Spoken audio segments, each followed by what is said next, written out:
సుఖినో భవంతు.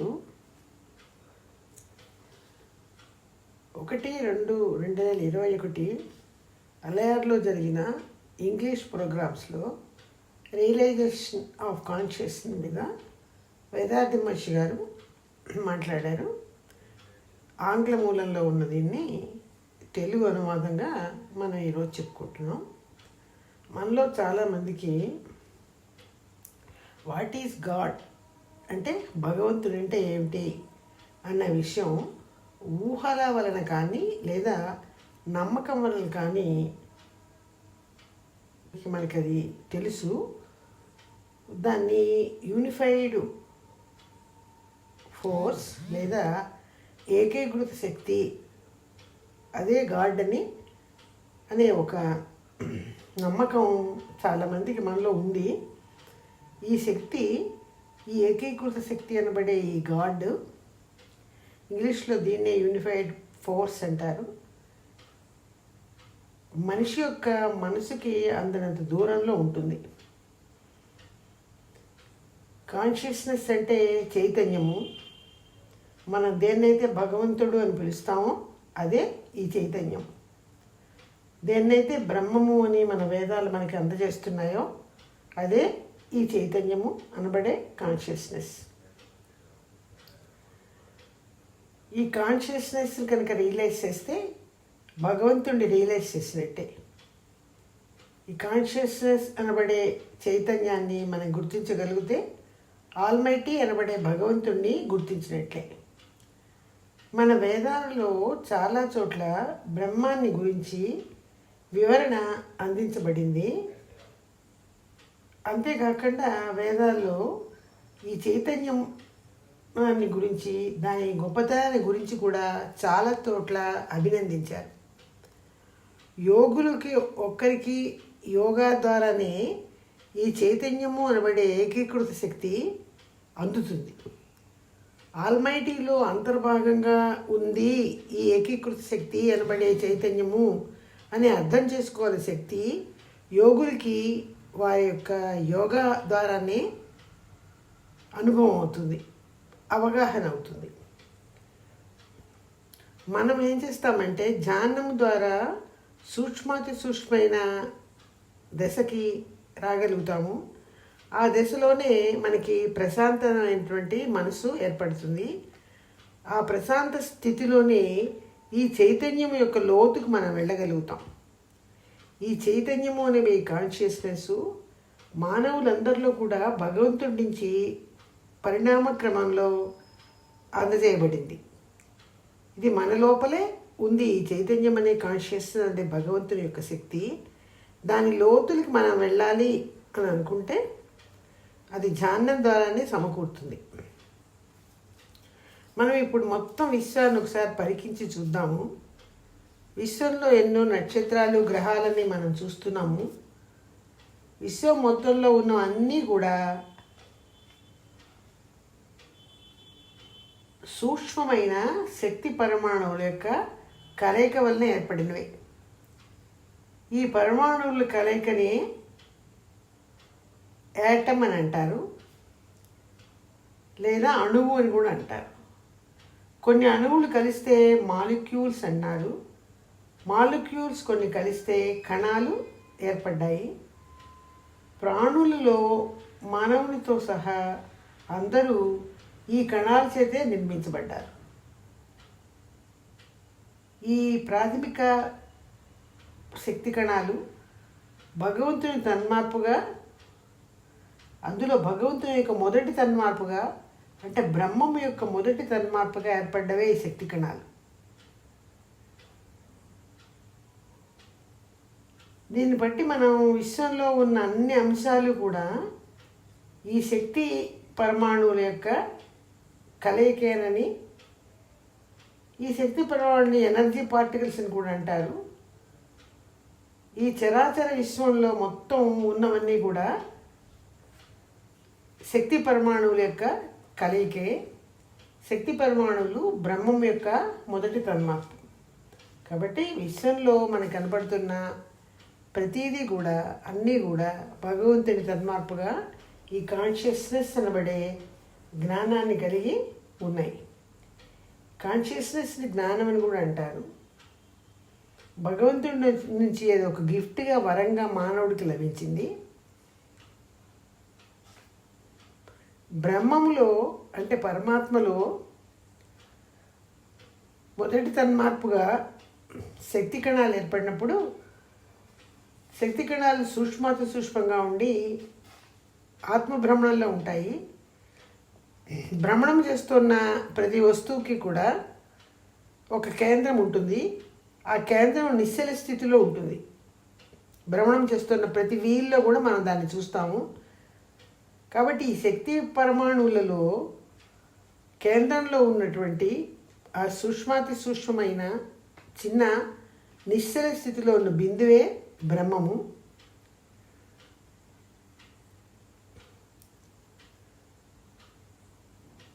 చలనస్థితిలో ఉన్నటువంటి శక్తి పరమాణువుని శక్తి అని కూడా అంటారు. కొంతకాలం తర్వాత చలిస్తూ అంటే భ్రమణం చేస్తూ కరిగి బ్రహ్మంలో కలిసిపోతుంది. అలా కలిసిపోయినప్పుడు శక్తి పరమాణువే బ్రహ్మం అయిపోయింది. బ్రహ్మమే తనకున్న ఒత్తిడి శక్తి వలన ఈ చిన్నారి శక్తి పరమాణువులుగా మొదటి తన్మార్పుగా ఏర్పడ్డాడు. కాబట్టి బ్రహ్మానికి శక్తి పరమాణానికి తేడా లేదు. బ్రహ్మనుడే పరమాత్మే యొక్క చిన్న రూపమే శక్తి పరమాణువు. శక్తి పరమాణువు కేంద్రంలో ఉన్న ఒక బిందువు వంటి నిశ్చల స్థితే బ్రహ్మం. ఆ నిశ్చల స్థితే ఆ బ్రహ్మే శక్తి పరమాణువు కేంద్రంలో ఉన్న నిశ్చల స్థితి అనబడే ఆ భగవంతుని యొక్క శక్తినే కాన్షియస్నెస్ లేదా జ్ఞానము అన్నారు. ఈ బ్రహ్మాన్ని శక్తి పరమాణువుని పూర్తిగా అర్థం చేసుకోవడం కోసం సముద్రము నీటితో పోలుస్తారు. సముద్రపు నీటికి అలలు ఉంటాయి. అలలు సముద్రపు నీటి యొక్క కదిలే తరంగము. అలలు కరిగి వెనక్కి సముద్రంలో కలిసిపోయినప్పుడు ఈ అలే సముద్రపు నీరు. సముద్రపు నీరుకి అలకి ఏం తేడా లేదు.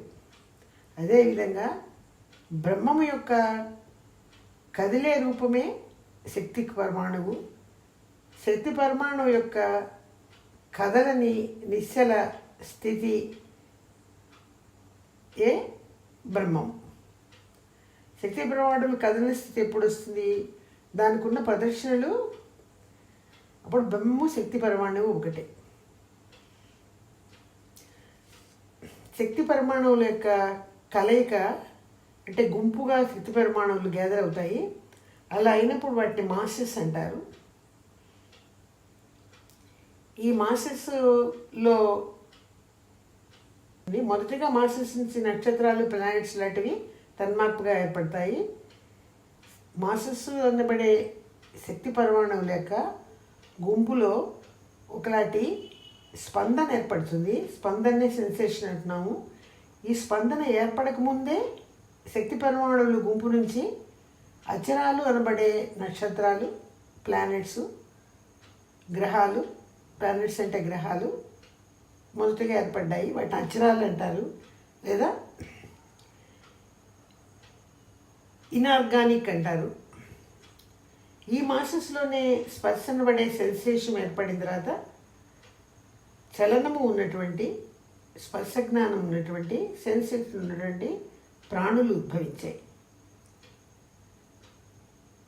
ప్రాణుల్లో మొదటిగా ఒకే ఇంద్రియం ఉన్న మొక్కలు, తర్వాత కాలంలో 2 ఇంద్రియాలున్న వామ్స్, తర్వాత కాలంలో 3 ఇంద్రియాలున్న ఇన్సెక్ట్స్, తర్వాత కాలంలో 4 ఇంద్రియాలున్న రెప్టైల్స్ అనబడే పాకే జంతువులు, 5 ఇంద్రియాలున్న యానిమల్స్ తర్వాత దశలో, చివరిగా 6 ఇంద్రియాలు, 5 ఇంద్రియాలతో పాటు 6వ ఇంద్రియం ఉన్నటువంటి మానవుడు పరిణామ క్రమంలో కోట్లాది సంవత్సరాల కాలం తీసుకుని ఏర్పడ్డాయి.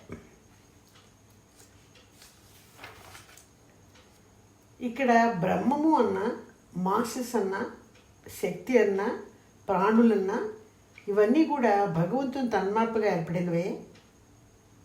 భగవంతుని తన్మార్పుగా ఏర్పడిన శక్తి పరిమాణువుల విభిన్న కలయిక వల్లనే శక్తి తర్వాత మానస్ తర్వాత ప్రాణులు ఏర్పడ్డాయి. ఇవన్నీ ఒకదాని నుంచి ఒకటి వేరు చేయడానికి వీలు లేదు, ఒకదానితో ఒకటి కలిసే ఉంటాయి. ఈ నాలుగుని కలిపి ప్రకృతి లేదా నేచరు అన్నారు. ఇప్పుడు మనం ఎటువంటి ప్రశ్న వేసుకోవాలంటే, చైతన్యము అంటే అసలు ఏమిటి? ఇదే మొదటి ప్రశ్న. చైతన్యము అనేది కాన్షియస్నెస్ అని చెప్పుకున్నాం. ఈ చైతన్యం అనబడే కాన్షియస్నెస్ ఒక చిన్న పరమాణువు మొదలుకొని సూర్యుడు చంద్రుడు వరకు అంతరిక్షంలో ఉన్న అన్ని గ్రహాల్లోనూ అంతా కూడా ఇమిడి ఉంది. వీటన్నింటినీ అచరాలు అన్నాము. ఈ అచరాలలో ఉన్నటువంటి చైతన్యం యొక్క మొదటి దశ, ఫస్ట్ స్టేజ్. అది ఎలా ఉంటుంది? స్థితి గతి క్రమంగా ఉంటుంది. అంటే ప్యాటర్న్, ప్రెసిషన్ అండ్ రెగ్యులారిటీ. ఇది మొదటి దశ, చైతన్యం యొక్క మొదటి దశ.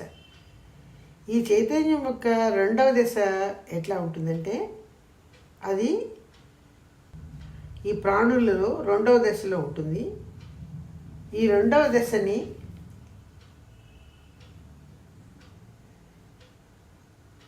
కాగ్నిషన్, ఎక్స్పీరియన్స్ అండ్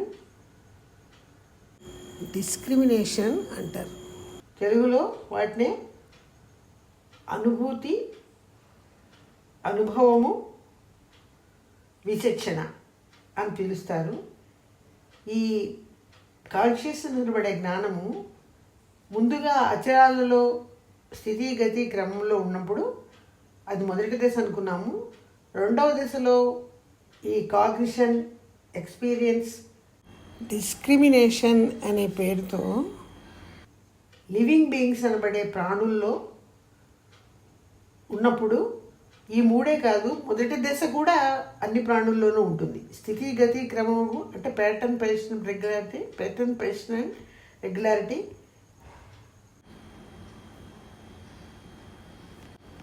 అచరాల్లో ఉన్నప్పుడు చరాల వరకు వచ్చిన తర్వాత ఆ మొదటి దశలో 3 కాక రెండవ దశలో ఈ 3 కూడా ప్రాణుల్లో ఉంటాయి.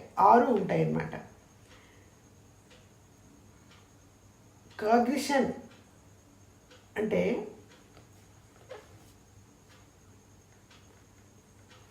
ఒక వస్తువుని చూసినప్పుడు కానీ లేదా ఒక శబ్దాన్ని విన్నప్పుడు కానీ మానవుడిలో వాళ్ళ యొక్క జీవకాంత తరంగము వెళ్ళి ఆ ఆబ్జెక్ట్ని డాష్ చేస్తుంది. మెదడు ద్వారా వెళ్ళి కంటితో ద్వారా బయటికి శరీరం నుంచి వచ్చి ఆ జీవకాంత తరంగము ఆ వస్తువుని, అంటే ఒక ఆవుని చూస్తే ఆవుని డాష్ చేస్తుంది. దాన్ని కాగ్నిషన్ అన్నారు. అనుభూతి అని అనొచ్చు దాన్ని. తర్వాతది అనుభవం, ఎక్స్పీరియన్స్. ఆ ఆవుని చూసిన తర్వాత ఆవు యొక్క బొమ్మ చాలా చిన్న బొమ్మ వల్లే అయిపోయి, చిన్న బొమ్మలే అయ్యి, ఆవు యొక్క ఫిగర్ చిన్న బొమ్మలే అయ్యి కంటిలో ప్రవేశించి, కంటి నుంచి ఒక తరంగం వల్లే వెళ్ళి మెదడులో ప్రవేశించి, మెదడులో ఒక చిన్న బిందు వల్లే మారుతుంది. బిందు వల్లే మారి మెదడుకు చేరుతుంది. మెదడు నుంచి మళ్ళీ జీవకాంత తరంగంలో ప్రవేశించి జీవకాంత తరంగం ద్వారా ప్రయాణం చేసి మానవుడిలో ఆత్మ అనబడే జెనెటిక్ సెంటర్లో ఒక ముద్రలాగా పడిపోతుంది. ఆత్మని సోల్ అని కూడా అంటారు. ఇక్కడ పడిన ముద్ర తిరిగి ఎప్పుడైనా తిరిగి ఆవుని గుర్తు చేసుకున్నప్పుడు మనిషి తరంగ రూపంలో తిరిగి మెదడుకు ప్రవేశించి, మెదడు ద్వారా ఆవు యొక్క రూపము, ఆవు నల్లగా ఉందని లేదా తెల్లటి ఆవని, దానికి పొడవు తోకుందని లేదని, ఆ ఆకారము తిరిగి ఆవు ఎదురకుండా లేకపోయినా కూడా ఆ మనిషి దాన్ని ఊహాత్మకంగా గుర్తుంచుకుని దాని డిస్క్రిప్షన్ చెప్పగలుగుతాడు. దాన్ని డిస్క్రిమినేషన్ లేదా విచక్షణ అంటారు. కాబట్టి కాన్షియస్నెస్ అనబడే జ్ఞానము అనుభూతి, అనుభవము, విచక్షణ రూపంలో ప్రాణులందరిలోనూ ఉంటుంది. స్థితి, గతి, క్రమం కూడా ఉంటాయి. స్థితి, గతి, క్రమం గురించి ఒక చిన్న ఉదాహరణ ఎట్లా చెప్తారంటే, అచరాలలో స్థితి, గతి, క్రమం రూపంలో భగవంతుని యొక్క కాన్షియస్నెస్ ఉంది. స్థితి అంటే ఒక మామిడి చెట్టుకు విత్తనం నాటామనుకోండి, అది మొలకెత్తుతుంది. ఆకులు, కాయలు, ముందు కాయలు రావు, ఆకులు, కొమ్మలు వస్తాయి, అది ఎదుగుతుంది, మొక్క అవుతుంది, విత్తనం మొక్క అవుతుంది, మొక్క చెట్టు అవుతుంది. దీన్ని స్థితి అంటారు. స్థితి అంటే ప్యాటర్న్ అన్నమాట. ప్రెసిషన్ తర్వాత గతి. ప్రెసిషన్ అంటే ఆ చెట్టుకు కాయ కాయడం, పువ్వు పూయడం, పువ్వు తర్వాత కాయ కాయడం అన్నది గతి అవుతుంది. అంటే స్థితి, గతి. మూడవది క్రమము. క్రమము అంటే స్థితి అంటే అది మొక్క పెరగడం, గతి అంటే ఆ కాయకి వచ్చిన రుచి అనమాట. కాయలు పుల్లగా ఉంటాయని, పండు తీయగా ఉంటుందని రుచి అనమాట. మూడవది క్రమము. క్రమము అంటే ఆ మామిడి చెట్టు కానీ ఏ మొక్క కానీ ఎన్ని సంవత్సరాలు బతికింది, ఎలా ఉంది, ఎంత సర్వైవ్ అయింది, చివరికి అది ఎట్లా కృషించి ఇదైపోయింది, దీన్ని క్రమము అన్నారు. ఈ స్థితి, గతి, క్రమము ఇనార్గానిక్ అనబడే నాన్ లివింగ్స్లో ఉంటుందని చెప్పుకున్నాము. మానవుడిలో, ప్రాణుల్లో, అన్నింటిలోనూ కూడా ఈ మూడు ఉంటాయి. కాన్షియస్నెస్ ఈ మూడు రూపాల్లో ఉంటుంది. ఈ మూడే కాకుండా మనం ఇందాక చెప్పుకున్న అనుభూతి, అనుభవము, విచక్షణ, ఈ మూడు ఆరు కూడా ప్రాణుల్లో ఉంటాయి అన్నమాట. మనిషిలో, ప్రాణుల్లో కూడా ఉంటాయి. ఈ అనుభూతి, అనుభవం అంటే చూసుకున్నాం. ఒక ఆవుని కానీ ఒక తాజ్మహల్ కానీ మనం చూడడం, అంతవరకు దాన్ని డాష్ చేస్తాయి జీవకాంత తరంగాలు వెళ్ళి కంటి ద్వారా. అది లేదా ఏదైనా ఒక రుచి చూసామనుకోండి నాలిక ద్వారా, ఆ జీవకాంత తరంగం నాలిక ద్వారా వెళ్ళి ఆ రుచి తీయగా ఉందనో, పుల్లగా ఉందనో, చేదుగా ఉందనో మనకు తెలుసుకుంటుంది. ఈ తరంగం వెళ్ళి ఆ వస్తువుని ఢీకొనడం కాగ్నిషన్ అన్నారు. అది తిరిగి వచ్చి జీవధాతు కేంద్రంలో ఉన్న సోర్లో ముద్ర లేపడడం అనుభవము అన్నారు. ఈ ముద్ర పైకి లేచి విస్తరించి మళ్ళీ ఆ పంచదారని కానీ అది కానీ మళ్ళీ మనం తినకపోయినా కూడా పంచదార తీయగా ఉంటుంది అని, లేదా వేప పువ్వు తిన్నప్పుడు అది చేదుగా ఉంటుంది వేపాకు అని ఆ విచక్షణ తెలుసుకోవడాన్ని విచక్షణ అన్నారు. ఎక్స్పీరియన్స్ అన్నమాట. ఆ రుచి అది చేదుగా ఉంది, పుల్లగా ఉంది అని తెలియజేయడం డిస్క్రిమినేషన్ అంటే విచక్షణ. అనుభూతి, అనుభవము, విచక్షణ. మొదట్లో ఉన్న స్థితి, గతి, క్రమము, అనుభూతి, అనుభవము, విచక్షణ, ఈ ఆరు కూడా మొదటి మూడు కాన్షియస్ యొక్క మొదటి దశ. ఈ రెండు దశలు ప్రాణుల్లో ఉంటాయి. మానవుడి వరకు వచ్చేసరికి ఈ ఆరే కాకుండా రియలైజేషన్ అంటే ఆత్మజ్ఞానం అనబడే ఎక్స్ట్రా క్యారెక్టర్ కాన్షియస్నెస్గా ఉంటుంది. అది ఒక మానవుడికే ఉంటుంది. ఈ ఆత్మజ్ఞానాన్ని పొందడం పర్ఫెక్షన్ అంటారు. ధ్యానాల ద్వారా కానీ ఇంట్రాస్పెక్షన్ ద్వారా కానీ ఈ ఆత్మజ్ఞానం అనే రియలైజేషన్ని సంపాదించుకోవడం ఒక మానవుడికే సాధ్యపడుతుంది. దీన్నే రియలైజేషన్ అన్నారు. కాబట్టి మానవుడిలో కాగ్నిషన్, ఎక్స్పీరియన్స్ అండ్ డిస్క్రిమినేషన్ కాకుండా రియలైజేషన్ అనే ఒక ఎక్స్ట్రా క్యారెక్టర్ కూడా ఉంటుంది.